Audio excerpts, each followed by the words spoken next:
Primeira carta aos Coríntios, capítulo de número 3, versículo de número 11 ao versículo de número 15.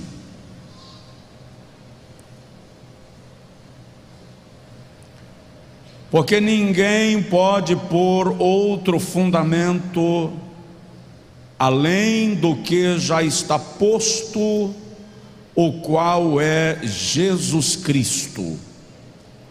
E se alguém sobre este fundamento formar um edifício de ouro, prata, pedras preciosas, madeira, feno, palha, a obra de cada um se manifestará.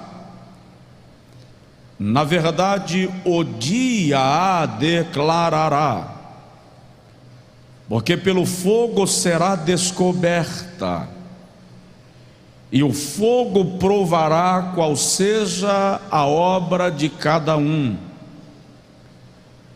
Se a obra que alguém edificou nessa parte permanecer, esse receberá galardão. Se a obra de alguém se queimar, sofrerá detrimento, mas o tal será salvo, todavia, como pelo fogo. Quantos podem dizer amém? Quem já entendeu esse texto na leitura, diga amém. Maravilha, glória a Deus. Coloque a mão no peito assim, por favor, e diga comigo: Senhor Jesus, eu preciso compreender as tuas promessas. Fala comigo, por tua bondade. Amém. Irmãos, eu vou falar nesta noite sobre o tribunal de Cristo. O tribunal de Cristo. Esse assunto é do campo da escatologia. Está relacionado com o arrebatamento da igreja. Jesus vai voltar. Todos os sinais nos apontam que ele voltará, e isto está prestes a acontecer. Jesus vem breve. Mais de 1.800 referências bíblicas, diretas e ou indiretas, afirmam e reafirmam que Jesus vai voltar para arrebatar a sua igreja. A Bíblia fala da segunda vinda de Jesus 8 vezes mais do que falou ou fala da sua primeira vinda, o que indica que ele vai voltar. Estamos vivendo o tempo que nos escritos de João e de Paulo são chamados de a última hora. Nós estamos vivendo a última hora. O espírito do anticristo já rege, já se manifesta e já age abertamente no mundo da nossa geração e da nossa dispensação. O relógio de Deus já está em contagem regressiva para a meia-noite profética. A Bíblia Sagrada diz que a noiva já se preparou. Apocalipse 19:7 diz: a noiva já se ataviou. O texto sagrado mostra para nós, nos escritos de Paulo aos Tessalonicenses, capítulo 4, versículos 13 a 16, quando ele diz assim: Não quero, irmãos, que sejais ignorantes acerca daqueles que desde agora dormem no Senhor. Porque se cremos que Jesus ressuscitou dentre os mortos, também cremos que aqueles que desde agora dormem no Senhor, Deus os tornará a trazer com eles. Porque o mesmo Senhor descerá do céu, com alarido, com a voz do arcanjo e com a trombeta de Deus. E os que morreram em Cristo ressuscitarão primeiro, e depois nós, os que ficarmos vivos, seremos arrebatados juntamente com eles nas nuvens, ao encontro do Senhor nos ares. A profecia da vinda de Jesus, agora narrada por Paulo, aponta para o fato de que aqueles que dormem ou morrem no Senhor, um dia hão de ressuscitar. Na palavra pastoral desta noite, eu não quero ater-me ao arrebatamento da igreja. Eu quero ater-me a um acontecimento que se dará logo após o arrebatamento, o chamado tribunal de Cristo, ou julgamento dos salvos. Após a igreja ser levada aos céus, 3 julgamentos distintos ocorrerão, distintos e separados no tempo e no espaço. O primeiro julgamento é o que nós vamos falar agora, Tribunal de Cristo, e eu vou lhe explicar com um pouco de clareza para você compreender melhor. O segundo julgamento ocorrerá depois da grande tribulação, antes de ser estabelecido o reino milenial de Cristo, e se chama juízo das nações. Eu vou falar dele na próxima Santa Ceia, na Santa Ceia de janeiro. Então você anota este de hoje e guarda para dar sequência na Santa Ceia de janeiro. O terceiro julgamento que ocorrerá depois do arrebatamento da igreja, depois do juízo das nações, depois do milênio, é o chamado juízo final, ou juízo do grande trono branco. A gente fala dele na Santa Ceia de fevereiro, se Jesus não tiver voltado ainda.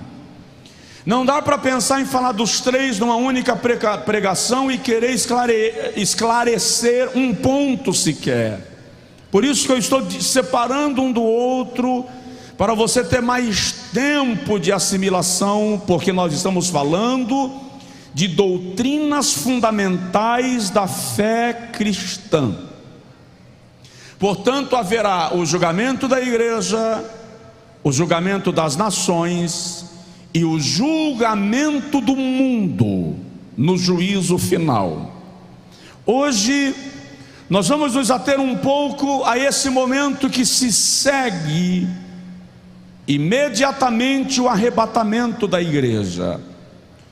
Quando nós formos convidados pelo Espírito Santo a subir ao céu, ao encontro do Senhor nos ares. Estevão, o primeiro mártir, já vira Jesus em pé ao lado direito de Deus. Atos 7:55.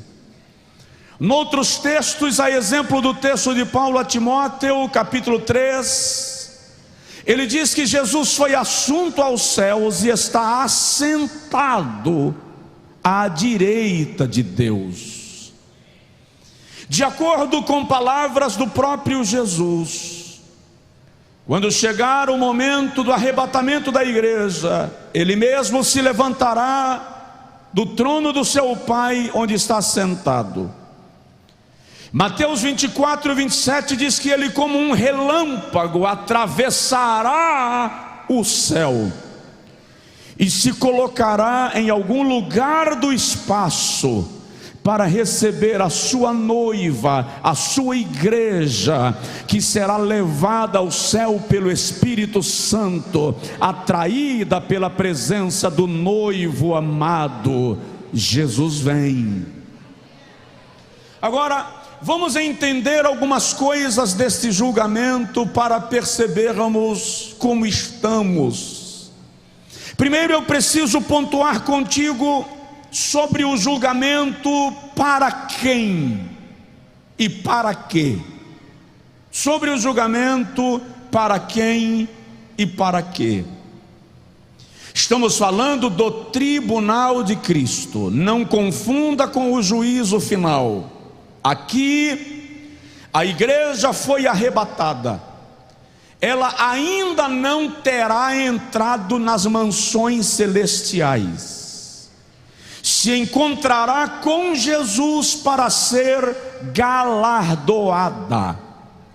O tribunal de Cristo é o julgamento das nossas obras para galardão. É o julgamento das nossas obras para recompensa.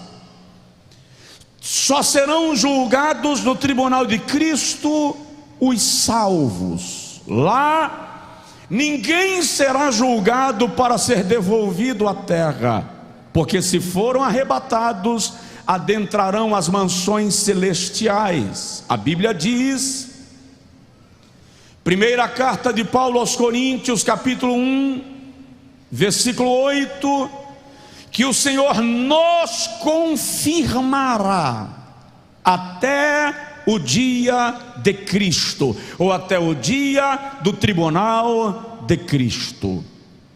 Na segunda carta aos Coríntios, capítulo 5, versículo 10, Paulo diz que convém que todos nós compareçamos ao tribunal de Cristo, para recebermos o galardão pelas obras que fizemos no nosso corpo, seja boa ou má.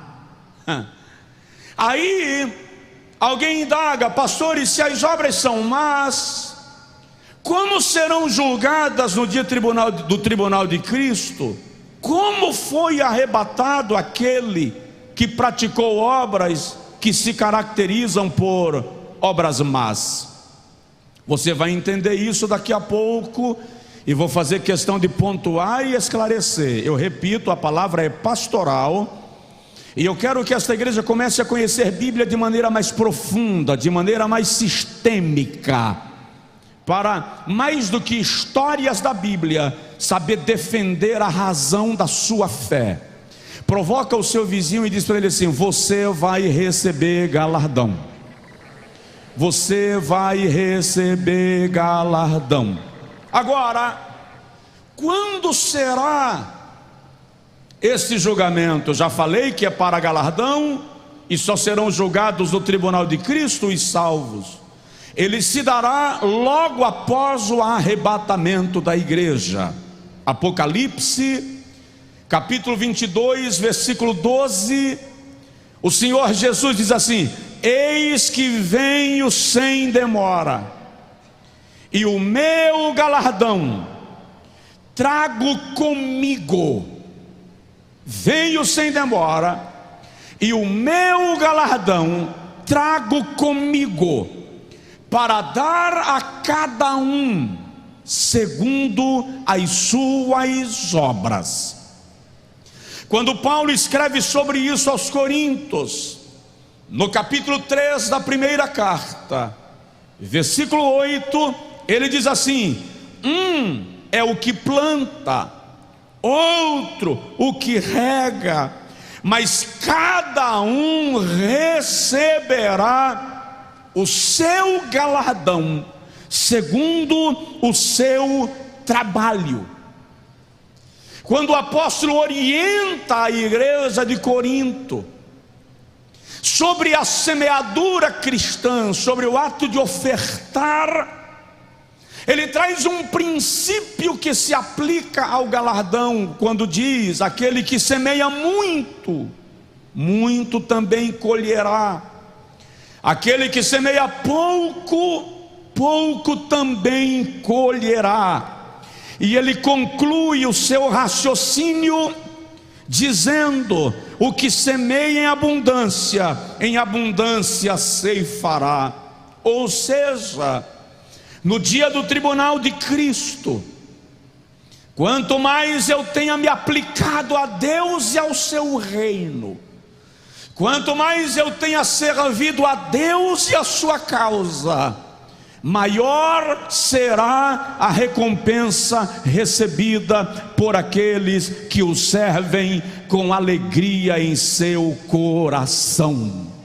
Alguém consegue dizer amém? Agora preste atenção.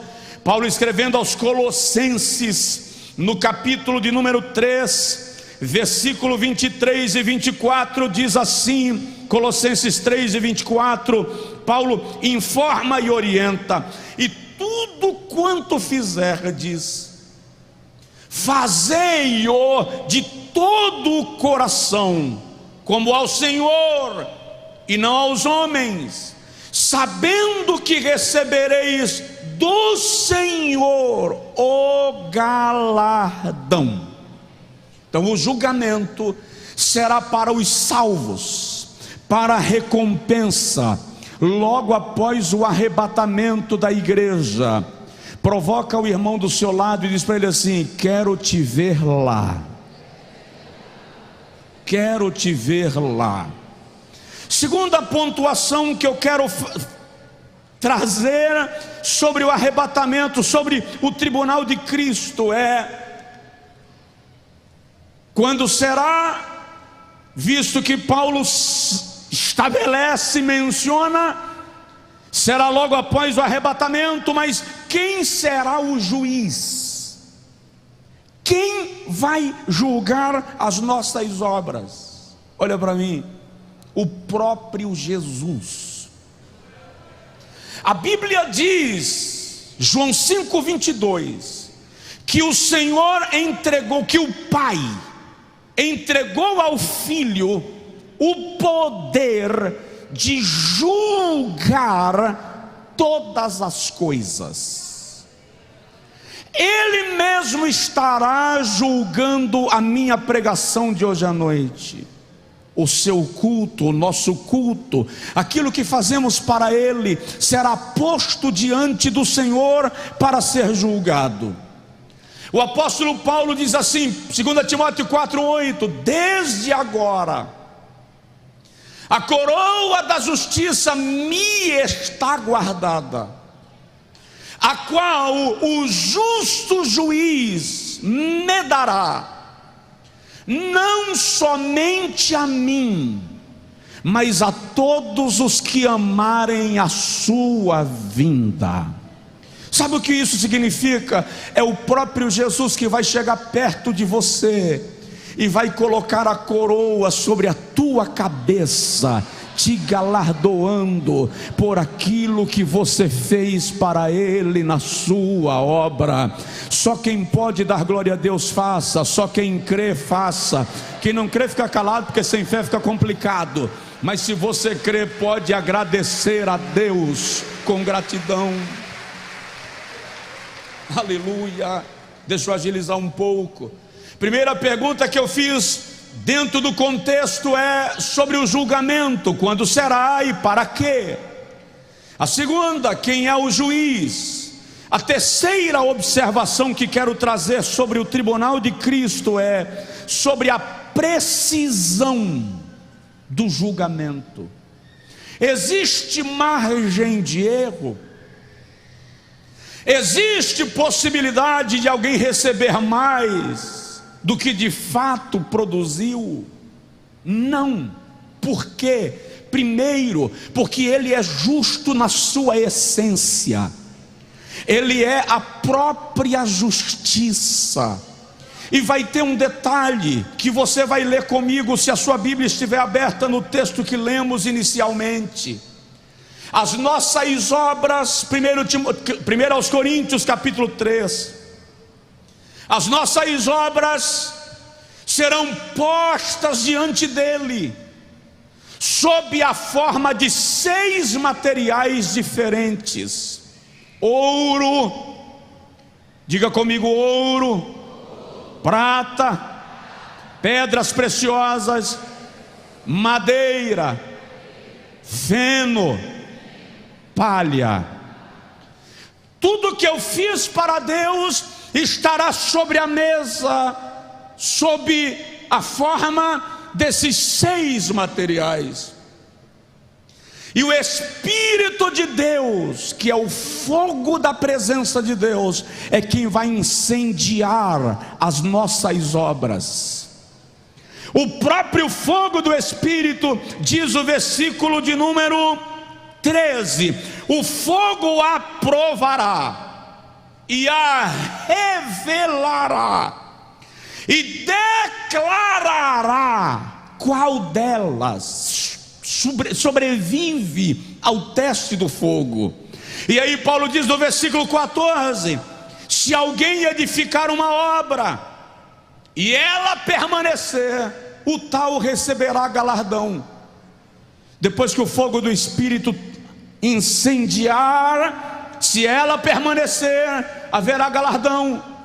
Versículo 15: se ela não permanecer, o tal não receberá galardão. Aí Paulo diz assim, isso aqui é uma das polêmicas da teologia, quando Paulo diz: todavia o tal será salvo como pelo fogo. O que Paulo está dizendo, que salvação e galardão são coisas distintas. Tem gente que será salvo, mas não receberá galardão. Tem gente que será salvo e receberá galardão. Eu quero te lembrar isso: no céu há privilégios, privilégios para aqueles que, além de salvos, venceram as tentações, suportaram as provações, se submeteram à vontade plena de Deus. Não apenas chegarão lá, mas serão coroados pelo Senhor por causa da sua perseverança. Aleluia! Então observe que o próprio Espírito Santo é quem vai provar se as obras serão galardoadas. Agora, o que representam estas obras? Em ouro ou em palha? Em prata ou em feno? Em pedras preciosas ou em palha? O que elas significam? Eu disse no início, para quem chegou depois da pregação, que esta noite a palavra será estritamente pastoral.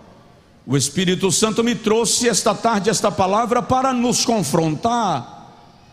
Por isso que eu perguntei quem entendeu o texto que havia sido lido, porque desde a hora que eu cheguei da escola bíblica, eu sentei para ler, para estudar, para bisbilhotar, para folhear a Bíblia, buscar entender, procurar algumas anotações antigas que a caneta já borrou da idade e do tempo, mas no intuito de compreender e trazer para você que há galardão, há coroa, há privilégios, e te dizer que vale a pena esperar a vinda de Jesus. Vale a pena sobreviver às provações. Vale a pena sobreviver às tentações. Vale a pena servir a Cristo nesse mundo que se perdeu, mas a noiva do Cordeiro está aliançada com aquele que morreu na cruz do Calvário por nós. Então vamos lá, vamos entender esse texto de Paulo. Paulo diz que as nossas obras serão tipificadas, versículo 12, primeiro em ouro. Na Bíblia Sagrada, o ouro fala da natureza divina. Ouro fala de coisas e atos que procedem de Deus. O ouro está intimamente relacionado com a natureza de Deus.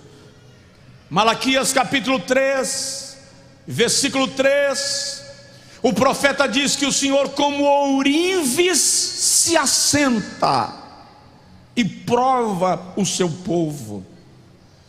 Lá no livro de Jó, capítulo 22, versículo 23 a 25, os amigos de Jó dizem: abre mão do teu ouro e da tua prata, e o Senhor será o teu ouro e o teu tesouro. Quando ele manda Moisés fazer uma arca de madeira de acácia, Êxodo 25, 10, ele também diz a Moisés: depois de pronta, betuma com ouro puro, por dentro e por fora. Já expliquei isso aqui.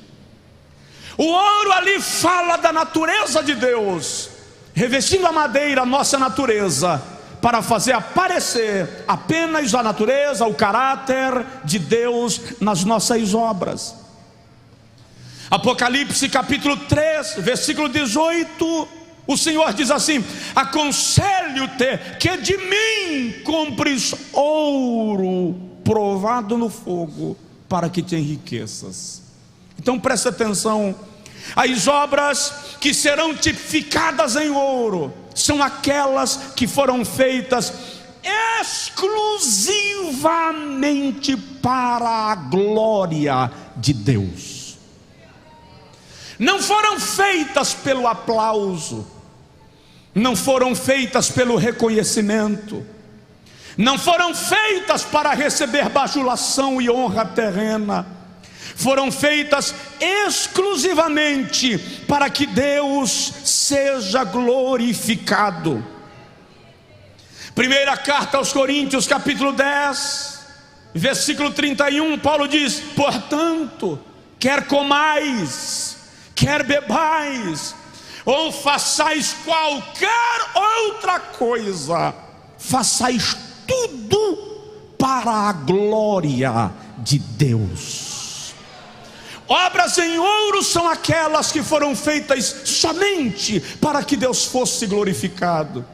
É por isso que no céu vai ter muita surpresa, porque o galardão não vai ser pelo renome, pelo tamanho do ministério, pelo tamanho do departamento que você coordena. O galardão será pela maneira que você viveu no dia a dia, e Deus foi glorificado cada dia através da nossa vida.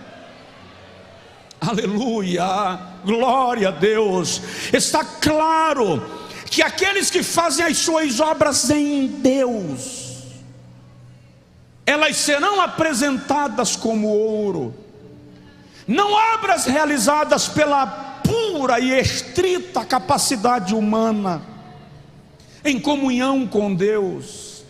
Aqueles que desenvolveram seus talentos para Deus, que decidiram que a sua maneira de vestir, de comer, de negociar, de viver, de se relacionar, pessoas que fizeram disso uma meta, ou isto glorifica a Deus ou não me serve, estas são obras que serão tipificadas em ouro. Por quê? Porque eu e você fomos feitos, criados, edificados, salvos e plantados para a glória de Deus. Aquilo que na minha vida e na sua vida não glorifica a Deus não serve para nós. Pergunta ao seu vizinho: a sua vida glorifica a Deus? A sua vida glorifica a Deus? Eu estou lhe chamando para o tribunal de Cristo. Agora você só está diante de um pregador. Agora você só está diante de um pregador. Quando terminar o culto, você levanta e vai embora. E se você não gostar muito da minha pregação, você levanta no meio dela e vai embora. Mas naquele dia nós estaremos diante dos olhos de chamas de fogo, os olhos que tudo veem, Os olhos de quem nada se esconde, de quem nada passa desapercebido. Ele é o justo juiz. Hoje eu canto e a multidão aplaude, eu prego e a multidão reconhece, eu ensino e os aprendizes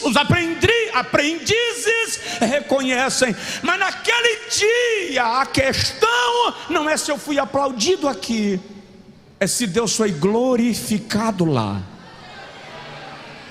Por isso que ele diz assim: naquele dia muitos chegarão e me dirão: Senhor, eu profetizei em teu nome, eu expulsei demônios em teu nome. E eu olharei para eles e lhes direi: apartai-vos de mim, porque eu não vos conheço. Ou seja, fez, mas não foi para a minha glória. Aconteceu, mas não foi para a minha glória. O paralítico foi curado, mas eu não fui glorificado. O pecador viu a pregação, mas não foi para a minha glória, foi para a sua vaidade. E Deus deixa, pastor, e Deus opera quando não é para a glória dele. Opera. Paulo diz que importa que o evangelho seja pregado, quer por escândalo ou quer por vanglória, que seja pregado. Mas no dia do tribunal haverá galardão para quem deu a glória a Deus.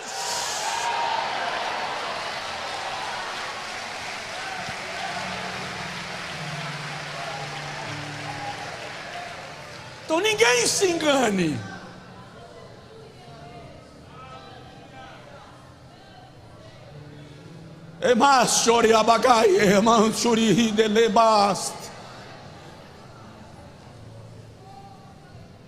Vamos lá. Segundo material: prata. Diga comigo: prata. Vamos agilizar que tem mais uma coisa que eu quero dizer para você hoje.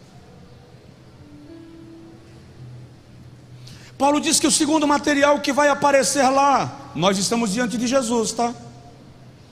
Nossas obras estão postas diante dele. O Espírito Santo está queimando todas elas. Aí tem algumas que vão aparecer em forma de prata. No Antigo Testamento, a prata era o material que se utilizava para pagar a redenção do primogênito, ou o resgate de um escravo. Isso está lá no Êxodo capítulo de número 30, versículo 11 a 16, quando o Senhor fala sobre a remissão do primogênito. E em Levítico capítulo 15, versículo 5, o Senhor fala do pagamento do resgate de um escravo, que era feito em forma de prata. No Novo Testamento, a prata fala de redenção.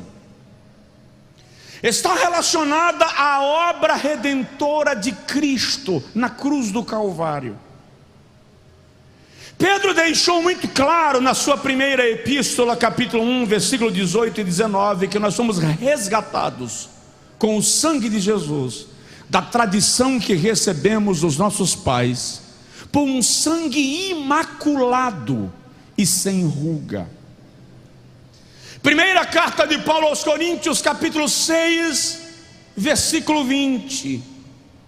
Paulo diz assim: fostes comprados. Fostes comprados. Dá uma olhadinha para o seu vizinho, fala com ele: foste comprado. Repete: foste comprado. Pirraça o seu vizinho, por favor. Você conhece essa expressão? Pirraçar? Você é lá do Angico. Pirraça seu vizinho e diz para ele assim: você não é dono da sua vida. Você não é dono da sua vida. Você foi comprado. Você foi comprado. Você foi comprado. Sabe qual é a conotação que Paulo dá aqui? Na linguagem de Paulo, eu e você estávamos no tronco de Satanás, no mercado da escravidão. Jesus entrou lá e perguntou: qual é o preço do escravo? E aquele que nos escravizava estabeleceu o valor, e Jesus disse: eu compro, eu pago, é meu. Ele comprou, resgatou e levou para casa. Só quem pode dar glória a Deus, faça, porque você tem dono.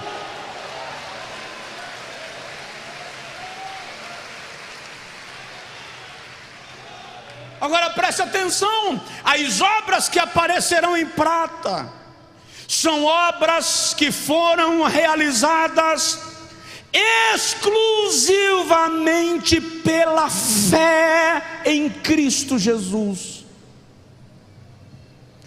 Não foram feitas movidas pela convicção humana. Foram obras realizadas em plena dependência dele. Eu tenho que agilizar.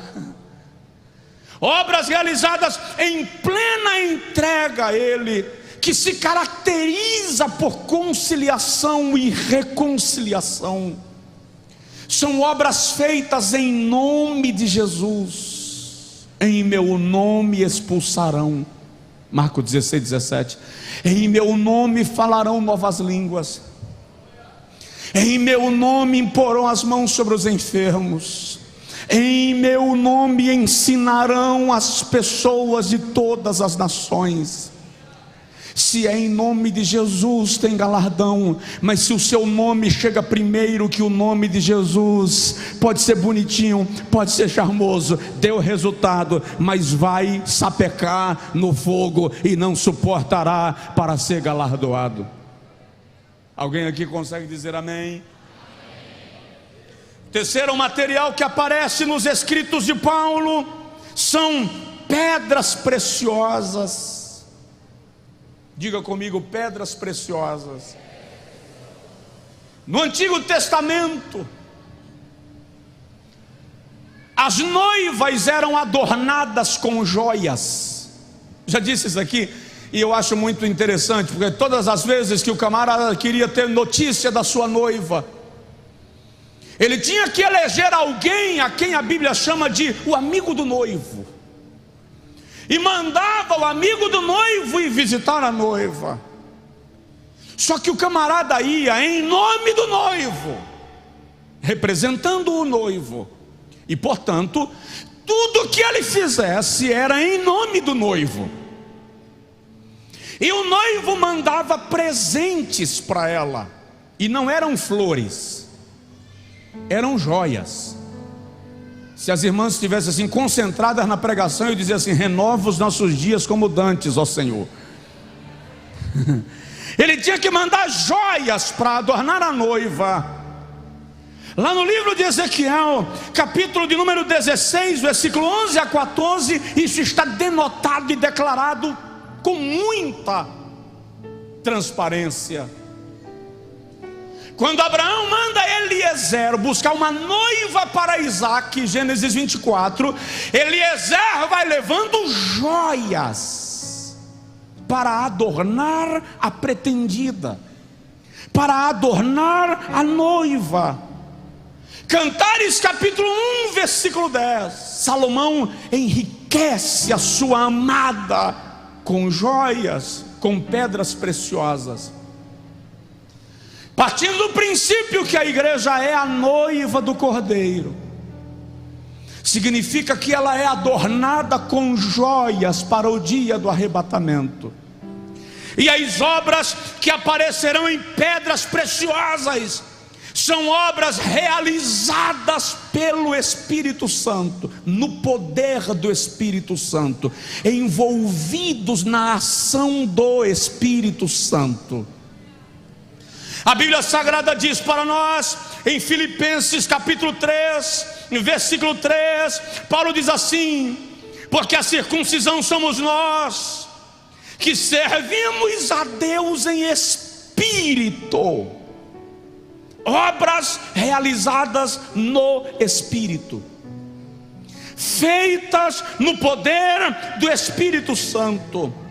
Tito capítulo 3, versículo 5, Paulo diz: não por obras de justiça que houvéssemos feito, mas segundo a regeneração do Espírito Santo.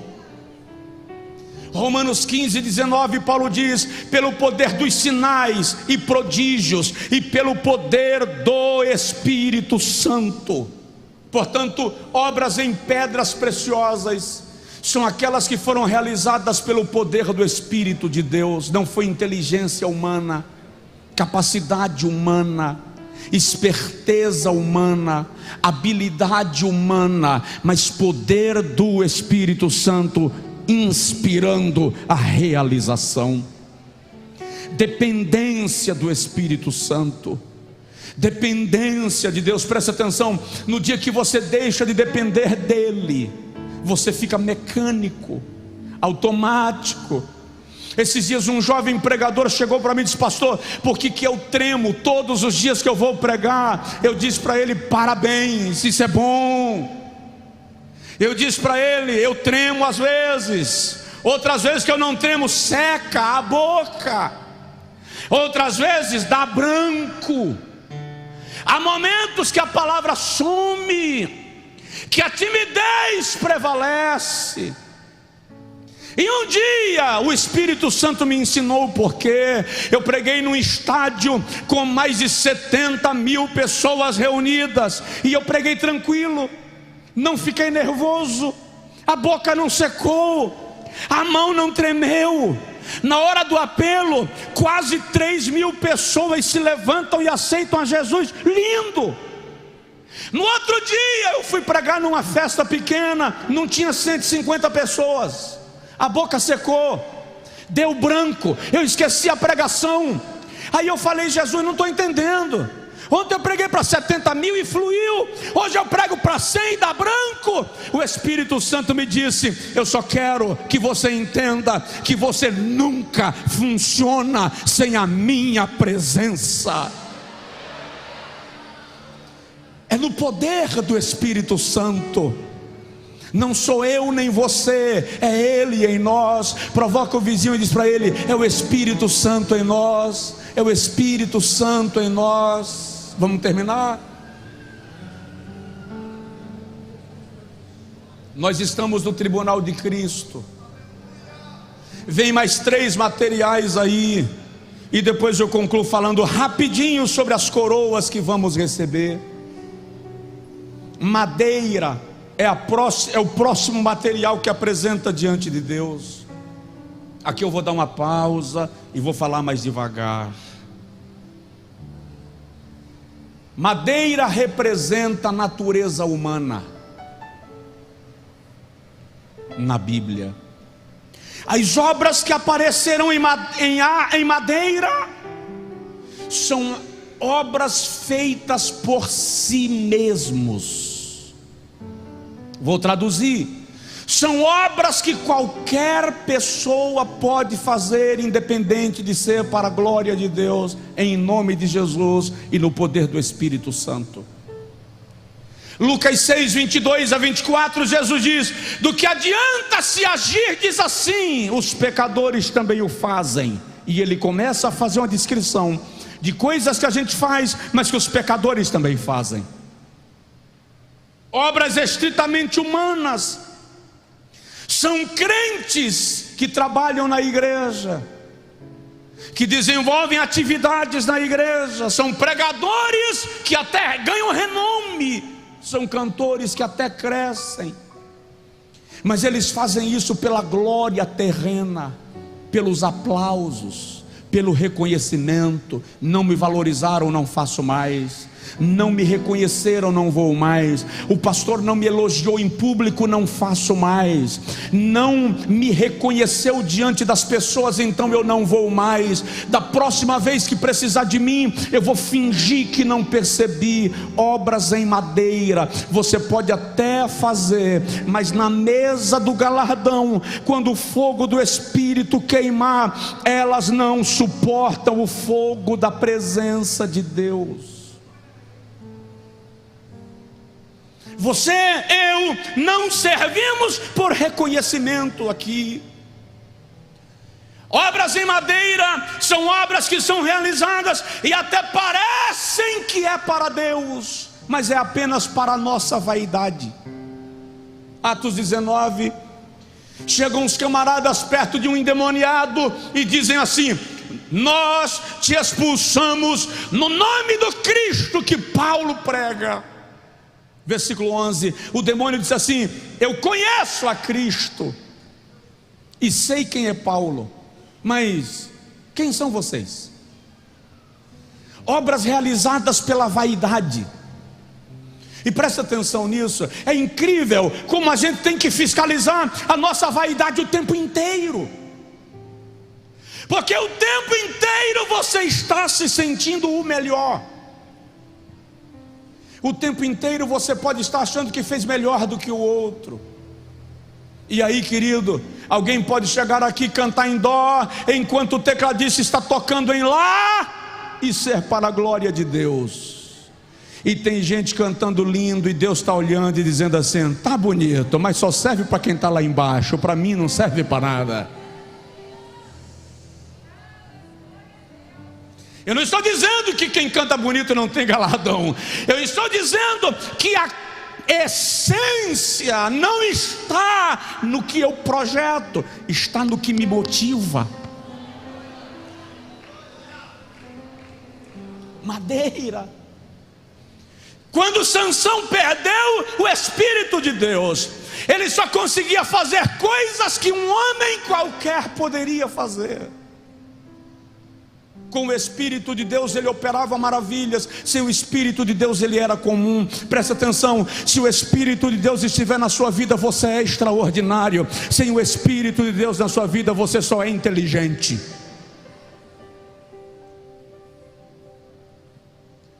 Depois da madeira, Paulo vem e descreve feno.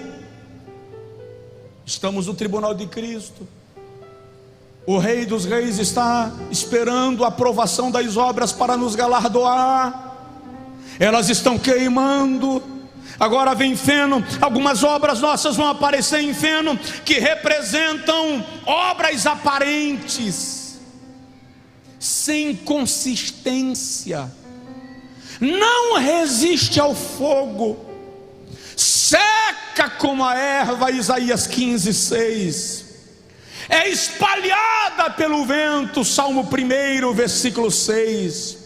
Obras que não se estabelecem, que são realizadas apenas por glória e fama, mas são temporárias, ministérios relâmpagos, foguetes extraordinários que surgem e não deixam marca qualquer. Gente que faz, mas depois que realizou foi um boom, mas não deixou nenhum resultado espiritual. Feno. Nós precisamos ter muita preocupação com o que estamos fazendo para Deus, porque Deus não se engana com movimentos, Deus não se engana com volumes, Deus não se engana com números. Olha para mim, Deus está pouco se lixando para os meus e para os teus títulos. O que o Senhor analisa em nós é o que motiva a nossa alma, o que motiva nosso espírito, o que motiva o nosso coração. Deus não está nem aí se a multidão me aplaude e o meu coração é vanglorioso, vaidoso, imbecil e jactancioso. Ele trabalha com corações que se humilham diante dele e que se colocam debaixo da sua soberania para a glória do seu nome. Dá uma provocada no seu vizinho e diz para ele aí: Deus conhece o seu coração, Deus conhece o seu coração, Deus conhece o seu interior. Diz aí, pastor. Fala aí, pastor. Fala de verdade, pastor. Para. Como é que estão suas obras? O que é que você está fazendo para Deus de fato? O que de fato estamos fazendo para Ele ou para nós? Dizendo que é para Ele. O sexto material que Paulo apresenta é palha. Madeira não resiste a fogo, feno não resiste a fogo, palha não resiste a fogo. E palha na Bíblia fala de inconstância, inconsistência, falta de perseverança, aquilo que pode ser levado pelo vento, que pode ser queimado ou apodrece diante da chuva, não resiste ao vento, não resiste à chuva, não resiste ao fogo, não resiste ao tempo. Fala de gente que não permanece, que não se estabelece. Fala de gente que não persevera na sua atividade. Fala dá licença que lá vou eu. Efésios 4,14. Vou usar esse versículo para expressar o que eu ia pontuando agora. Para que não sejamos mais meninos inconstantes, levados por todo o vento de doutrina, pelo engano dos homens, que com astúcia enganam fraudulosamente. Obras em palha são as obras de crente que nunca cresce, nunca amadurece, inconstante, vive de igreja em igreja, de ministério em ministério, aventurando cada dia uma promessa diferente, nunca se estabelece. E dá licença que talvez eu lhe belisque na costela: em quantas igrejas você já congregou?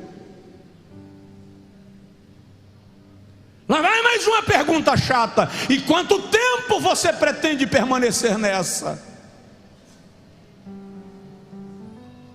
Meu avô dizia que pedra que muito rola não cria limbo.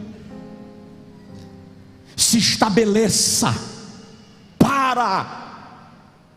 Lembro agora de um pastor que o membro da igreja chegou para ele e disse assim: pastor, vou mudar de igreja, quero a minha carta. E o pastor disse: mas por quê? Essa é a pergunta que todo pastor faz. Por quê? Porque tem coisas aqui que eu não concordo. O pastor disse: vou entregar minha credencial também, vou mudar de igreja. Aí o irmão falou: mas por quê? Porque tem coisa aqui que eu também não concordo. Olha para mim, tem coisa nessa igreja que eu não concordo. Tem coisa nessa igreja que eu não gosto. Tem uns irmãos dessa igreja que fazem umas coisas que eu não concordo. Vou mudar de igreja, vou dar posse para alguém agora, se tornar pastor, já ministra, sei, estou vazando.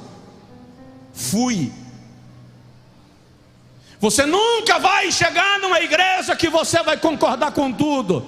Abre uma, funda uma, começa a pastorear, e você vai ter que lidar com coisas que você não concorda. O tempo inteiro. Lembro de outro pastor que o irmão chegou e disse: estou indo embora, não vou congregar mais aqui. Mas por quê? Porque irmão fulano é assim, irmã fulano é assim, irmã Beltrano é assim. O pastor disse: espera um pouquinho, pega uma vasilha com água ali. Camarada pegou um copo com água, o pastor encheu até transbordar e disse para ele: agora circula a igreja e não deixa derramar nenhuma gota. Corre em torno da igreja e não deixe derramar nenhuma gota, que eu vou atrás. E o irmão está correndo com a vasilha de água e não pode deixar cair. Quando ele chegou e disse, o pastor perguntou: caiu? Não. Você viu alguma coisa que estava acontecendo? Não, senhor. Vi uns meninos brincando de gude ali atrás? Não vi, não, senhor. Viu 2 diáconos conversando na hora da pregação? Também não viu. Você viu aquela irmã que estava com a roupa indecente? Não vi também não. Sabe por quê?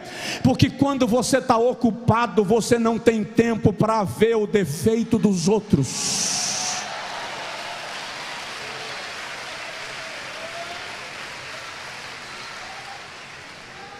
Dá uma provocada no seu vizinho aí e diz para ele: se ocupe.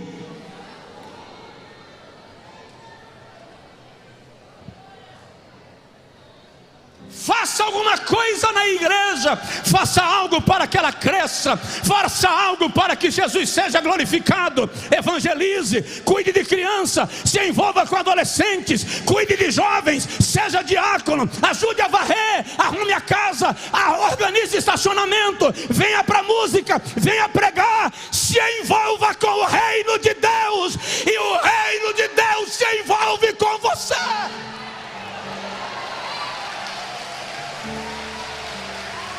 Se envolva. Se envolva. Para, rapaz. Quieto facho. Quando seus meninos crescerem, eles não terão um pastor como referência, porque você não para. Não terão uma igreja como referência, porque você não para. Quieta. Puxa a trava de mão. Quer saber? Lá na sua casa tem coisa que você não concorda. E aí, derruba a casa.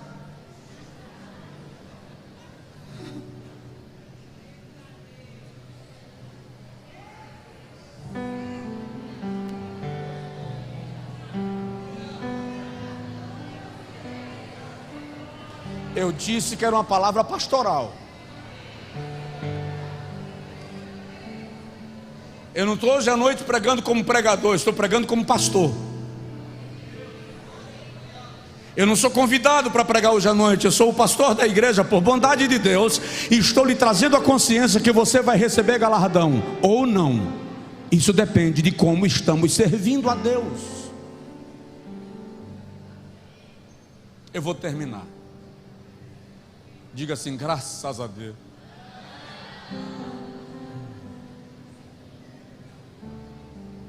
Eu vou concluir com o quinto tópico dessa ministração.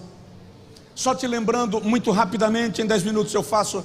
A Bíblia, o Novo Testamento fala de 5 coroas que nós vamos receber. 5 coroas serão entregues à igreja no dia do tribunal de Cristo. Você é príncipe, você é princesa. Eu vou só citar a referência e vou dizer o que ela significa. Não vou ler, nem vou explicar. Você vai anotar a referência, em casa você lê. O Novo Testamento fala de 5 coroas. A primeira é a coroa da vida. Apocalipse 2:10 diz: ser fiel até a morte e dar-te-ei a coroa da vida. Tiago diz no capítulo 1, versículo 12, que bem-aventurado é aquele que suporta a provação, porque quando for aprovado, receberá a coroa da vida. Tiago 1:12. A coroa da vida será concedida àqueles que perseveraram nas provações, nas tribulações, nas perseguições. Apesar do sofrimento da vida cristã, não negou a fé. Você diz assim: por que será que irmã fulana sofre tanto? Por que será que esse irmão tão crente, meu Deus, sofre tanta tribulação? Você não está entendendo. Você está medindo ele pela terra. Começa a medi-lo pelo céu. Pela terra você vê alguém sofredor, pelo céu você vê alguém que está acrescentando pedras na coroa da vida. Pelo céu você está vendo alguém que está sendo galardoado com coroa da vida. Persevera na tribulação, persevera em meio às lutas. Coroa da vida é para quem permanece fiel apesar das adversidades. Segunda coroa de que a Bíblia fala é chamada de coroa incorruptível. Paulo diz aos Coríntios na primeira carta que alguns, capítulo 9, versículo 25 e 27, os atletas correm e se disciplinam para receber uma coroa corruptível. Nós, porém, uma coroa incorruptível. Na primeira epístola de Pedro, capítulo 1, versículo 3 a 5, Pedro diz, falando do mesmo assunto, que nós, 1, 3 a 5 da primeira epístola de Pedro: bendito seja o Deus e Pai de nosso Senhor Jesus Cristo, que segundo a sua grande misericórdia, nos gerou de novo para uma viva esperança, pela ressurreição de Jesus Cristo dentre os mortos, para uma herança incorruptível, incontaminável, e que não se pode murchar, guardada com Cristo nos céus. Em que situação vamos receber a coroa incorruptível? Ela será dada àqueles que abriram mão dos seus próprios desejos, dos impulsos carnais, e resolveram viver exclusivamente em santidade, sem ceder às invencionices do velho homem. Paulo diz: eu esmurro o meu corpo e o reduzo à servidão para receber a coroa incorruptível. Então, cada vez que você suplanta a tentação, cada vez que você diz não a si mesmo, a coroa incorruptível lhe é preservada, lhe é direcionada. Pedras, privilégios lhe são agregados. Provoca o vizinho e diz para ele assim: vença a si mesmo. A terceira coroa de qual a Bíblia fala é coroa de alegria, ou coroa da alegria. Primeira carta de Paulo aos Tessalonicenses, capítulo 2, versículo 19, ele diz: pois quem é a nossa esperança, ou alegria, ou coroa de exultação, de exultamento, de gozo, na presença do Senhor Jesus em sua vinda? Não sois vós? A coroa da alegria será dada para ganhadores de almas, para aqueles que evangelizam e ganham almas para Deus. A coroa da alegria será dada para aqueles que cumprem o ID de Jesus. A coroa da alegria será dada a você que evangeliza na sua escola, na sua faculdade, no seu trabalho, no coletivo que você usa para ir ao trabalho e voltar do trabalho, para aqueles que evangelizam o vizinho, para aqueles que pregam e Jesus salva. Coroa de alegria. O que você está esperando? Comece a falar de Jesus hoje. Hoje. A quarta coroa da qual a Bíblia fala é coroa da justiça. Paulo diz a Timóteo, segunda carta 4:8: já estou sendo oferecido por aspersão de sacrifício, o tempo da minha partida está próximo. Versículo 6: combati o bom combate, acabei a carreira, guardei a fé. Versículo 7: e desde agora a coroa da justiça me está guardada a mim. Versículo 8: e não somente a mim, mas a todos os que amam a vinda do Senhor. A coroa da justiça será dada para aquele irmão que não se concentrou em nenhum momento nas coisas daqui, porque seu foco é o céu. Vem Jesus, volta logo Jesus. Abriu mão de pecar porque queria que Jesus voltasse logo. Evangelizou porque quer que Jesus venha logo. Adora a Deus porque quer que Jesus venha logo. É para aqueles que estão ansiosos pela sua vinda, que estão dizendo: vem depressa, amado meu. Maranata, ora vem Senhor Jesus.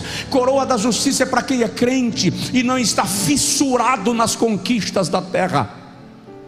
Coroa da justiça é para uma igreja cuja maior conquista não é a prosperidade terrena, mas o céu. É para uma igreja que não se alegra na terra, mas no céu. Estamos vivendo uma geração que, se Jesus fizesse um plebiscito perguntando quantos querem que eu volte hoje, é capaz de a própria igreja votar e dizer: não volta agora não, Jesus, segura mais um pouquinho, falta a minha faculdade. Outro dia eu disse, conversando com um casal de noivos, marcando o casamento, ele disse a data, eu falei: se Jesus não voltar antes, ele disse: não, pastor, pelo amor de Deus, deixa eu casar primeiro. Ou seja, as nossas coisas daqui são mais importantes que a vinda de Jesus. Agora, ô noiva do Cordeiro, olha para mim, noiva do Cordeiro. Olha para mim, noiva do Cordeiro. Nada é mais importante para a noiva do Cordeiro do que a chegada do noivo.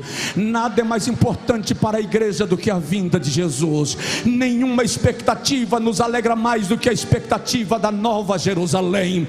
Nada nos inquieta mais do que o desejo de estar com Ele, porque aqui nós o adoramos pela fé, mas naquele dia nós o veremos como Ele é, e o adoraremos face a face.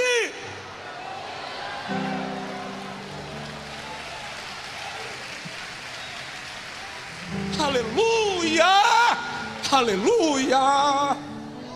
A quinta coroa, e eu encerro: coroa de glória.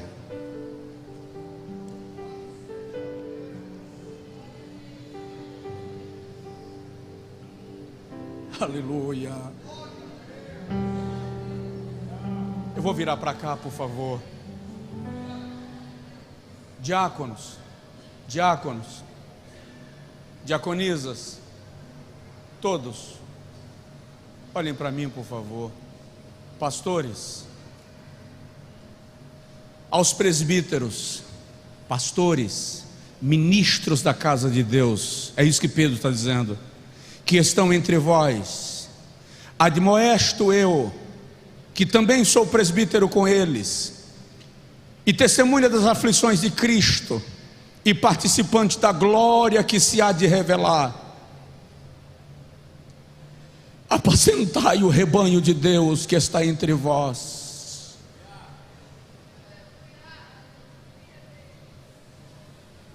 Tendo cuidado do rebanho, não machucando as ovelhas, nem sendo violento com elas, não movidos por ganância, mas com ânimo pronto. Nem pastoreeis o rebanho do Senhor como se fosse vosso, propriedade vossa, porque é herança de Deus, mas servindo de exemplo no trato para o rebanho.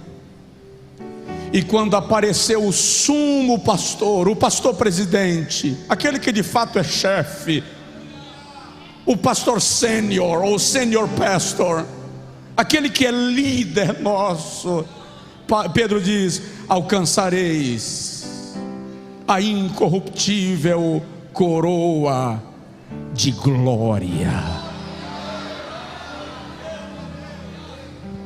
A dádiva de pastorear não está no status daqui, não está no que alguns vaidosos pensam que é 1 Pedro 5, de 1 a 4, para quem está anotando, não está no fato de alguns pensarem que são donos das ovelhas e se apoderarem delas. A dádiva do ato pastoral é saber que nós nos tornamos participantes do ministério de Jesus Cristo, que é o sumo pastor. Senhores diáconos, cuidar do rebanho do Senhor com zelo. Pedro diz: sem violência, sem machucar as ovelhas do Senhor, tratando-as com desvelo. Isso não é só uma questão de educação, isso é uma questão de galardão. Sabendo que a ovelha não é minha nem tua, é do Senhor. Cada vez que eu trato bem a ovelha, o dono dela viu, e a coroa da glória me é reservada. Cada vez que eu cuido do rebanho com amor e por amor, a coroa da glória me é reservada. Pastores, obreiros santos, diáconos, diaconisas, cuidar bem do rebanho não é só uma questão de ética ministerial, não é só uma questão de ética postural, é uma questão de aliança com quem nos chamou. Jesus disse a Pedro: apacenta os meus cordeirinhos, apacenta as minhas ovelhas. Por cada noite mal dormida, por cada aconselhamento dado, por cada ato de ingratidão que o ministério nos reserva, por cada frustração que o ministério nos impõe, por cada vez que não somos entendidos ou compreendidos, pela arte de ter que agradar a gregos e troianos, mas cuidando do rebanho do Senhor como sendo do Senhor. A coroa de glória é para pastores e obreiros que cuidam do rebanho do Senhor, de modo que, se eu entender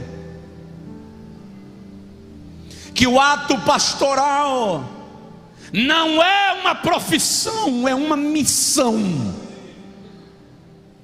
e eu o faço com a consciência de que o rebanho é do Senhor, e acredite, tem ovelhas mancas, tem ovelhas teimosas, tem umas cheias de carrapicho, tem ovelha problemática, tem ovelha dengosa,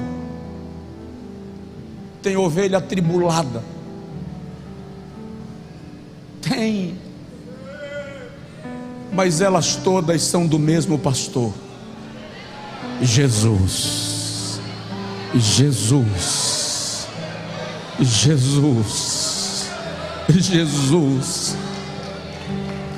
Então não se preocupe, pastor, se o pastor da igreja não viu o seu cuidado com a ovelha para lhe elogiar. Não se preocupe, diácono, se o pastor da igreja não viu o seu bom trato com a ovelha para lhe elogiar. O dono da ovelha viu, e a coroa está reservada para aqueles que cuidam do rebanho do Senhor. Só quem pode dar glória a Deus, faça. Fica de pé, por gentileza. Nós queremos orar contigo para a glória de Deus. Passei da hora, a pregação mais longa de uma Santa Ceia nesses 7 anos, mas eu espero que sirva para nossa conscientização. Nós vamos receber galardão. Ninguém ouviu, o som deve ter falhado. Nós vamos receber galardão. Deus é tão bom que nos salva. Deus é tão bom que nos salva e ainda nos dá galardão para servi-lo. Diz aí para o seu vizinho: quero te ver no céu. Tem um cântico congregacional da nossa harpa que diz assim: quando angelical trombeta neste mundo estugir, o meu nome ouvirei Jesus chamar. Pois eu creio na promessa e que Deus a vai cumprir. Quando ouvi Jesus meu nome pronunciar, glória, glória, aleluia, o meu nome ouvirei Jesus chamar. Glória, glória, aleluia. Eu espero ouvir Jesus a me chamar.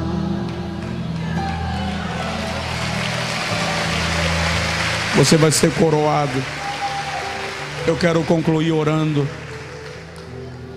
E nessa oração, as pessoas que entenderam a palavra e querem entregar sua vida a Jesus, sai do seu lugar. Nessa oração, aquele que está afastado da igreja e quer se reconciliar com Deus, saia do seu lugar. Eu não vou fazer um apelo, eu não vou insistir, eu estou lhe dando a oportunidade agora.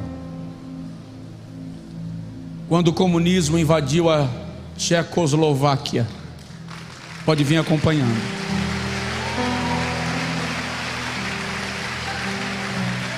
Olhe para mim. Quando o comunismo invadiu a Tchecoslováquia, muitos pastores foram mortos, muitos cristãos foram torturados e assassinados, muitos foram enterrados vivos em valas coletivas. E contas um depoimento que uma fila de cristãos estava de pé para serem jogados vivos nas valas e serem soterrados, e um comandante caminhava entre eles e dizia: se alguém quiser negar a Cristo, saia da fileira e preserve a sua vida. E o testemunho diz que o pastor da igreja, sob pressão, decidiu não morrer por Jesus e disse: eu saio da fileira, eu preservo a minha vida. E ele saiu da fila. Quando ele saiu da fila, o comandante da operação, que estava numa plataforma superior observando quem se manifestaria, O comandante desceu e disse: eu vou ocupar o lugar dele. E o subordinado disse: comandante, como? Por quê?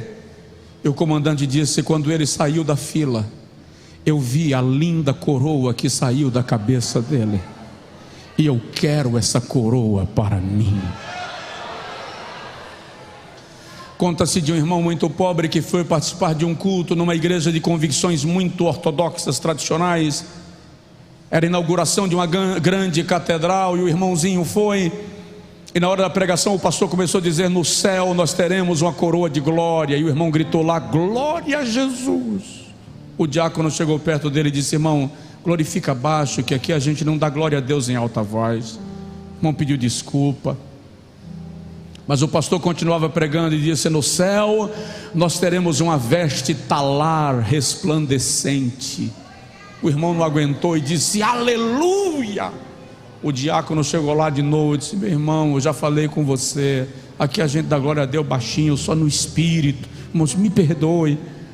Aí o pastor continuou pregando e disse: no céu o Senhor tem para nós um palácio de ouro puro. Foi demais. Aí o irmão não aguentou. O irmão soltou aquela rasgada de línguas estranhas. Quando ele viu que tinha quebrado a regra de novo, ele saiu discretamente, foi lá para fora. O pastor da igreja ficou curioso para saber onde aquele irmão mal educado morava, e descobriu que aquele irmão morava lá na periferia, na zona rural, e resolveu ir lá visitá-lo. Quando chegou lá, o irmão estava na enxada, puxando terra, suado, chapéu de palha na cabeça. O pastor parou o carro, desceu, começou a conversar e disse: eu vim aqui para tentar te entender. Você sabe que a nossa igreja tem convicções tradicionais, a gente não adora a Deus com barulho, e você estava incomodando o culto e atrapalhou a minha pregação. O irmãozinho, olhando para o pastor, disse: pastor, olha a minha camisa rasgada, só tem duas, enquanto uma seca eu uso a outra, e o senhor disse que lá no céu Jesus tem para mim veste de linho puro resplandecente. Pastor, olha meu chapéu de palha, já caiu a copa do chapéu e eu não tenho dinheiro para comprar um de couro. E o senhor diz que lá no céu Jesus tem para mim não é chapéu, é coroa. Como é que eu fico calado, pastor? Pastor, olha a casa que eu moro, de taipa, barro batido, de noite ratos e baratas caminham dentro dela. E o senhor me disse que no céu Jesus tem para mim palácio de ouro, pastor. Como é que eu fico quieto? O pastor olhou para ele e fez: irmão, você realmente tem razão para dar glória a Deus. Ei, você tem razão para dar glória a Deus? Você já compreendeu que o céu é muito melhor do que a terra? Você já compreendeu que a beleza da glória é extraordinariamente superior à beleza da terra? Então dê glória, dê glória, dê glória, aplauda, grita, celebre. Pai, este moço está se entregando a Ti. Nós pedimos que a Tua bênção venha sobre ele, que a Tua glória o envolva, que a unção do Espírito Santo cerque e todo laço seja quebrado, que a Tua palavra seja aplicada no coração da Tua igreja, que a unção venha sobre nós, a esperança da glória venha sobre o Teu povo.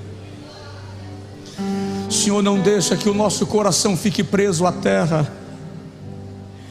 Renova em nós a esperança da vinda de Jesus. Oh, envolve a Tua igreja nesta grande expectativa. Vem depressa, ó amado nosso. Vem, vem, vem. Vem hoje. Vem, Jesus.